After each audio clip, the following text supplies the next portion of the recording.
A local group is looking to take a building that has been empty on Sarasota's bayfront for years and turn it into a sports museum. But if one city official has her say, that's not going to happen.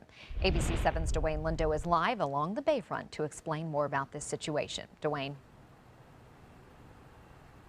Well, Haley, the much talked about Bayfront 2020 initiative is looking to give this piece of land behind me a purpose, as the G-Wiz Museum once did. And organizers for the nonprofit group are hoping this building will be a beacon for women's sports. The Women's Sports Museum Incorporated recently holding a major public event. The goal? Bringing a museum to the Suncoast, focused on the history of women's sports. A group of Suncoast businessmen are not officially committed to any particular site, but have their eyes on the site of the former G-Wiz Science Museum. Former member of the All-American Girls Professional Baseball League, Sue Zapay, also involved in the project, says this type of history needs to be preserved. There are so many athletes who weren't stars, but they need to be talked about. Connecticut Field Hockey Hall of Famer and freelance sportscaster Leah Secondo agrees. I think any time that you can preserve the history of any sport, it's important, especially for those who have passed on, to be able to keep their legacies alive.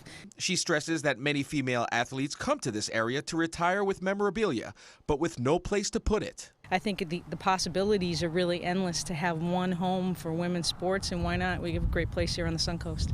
Some even feel Sarasota can become the next Canton or Cooperstown. But for one city commissioner, putting a sports museum in this building is a bad idea.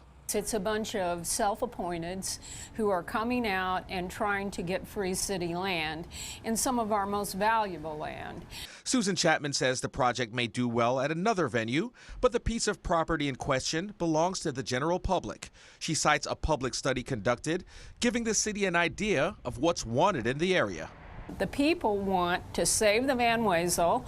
The people want a park. They don't want some private baseball museum. Secondo says whether it's the Bayfront location or another venue, the key to its success is the marketing aspect of the project. We have the sunshine, we have the people who gravitate here, be it as vacation people or retirement. We have the people that are going to be able to donate their items to the Hall of Fame to really make it a spectacular environment. Now, if not for this expensive piece of bayfront property, organizers are looking at other locations for the museum. Reporting in Sarasota, Dwayne Lindo, your Suncoast News.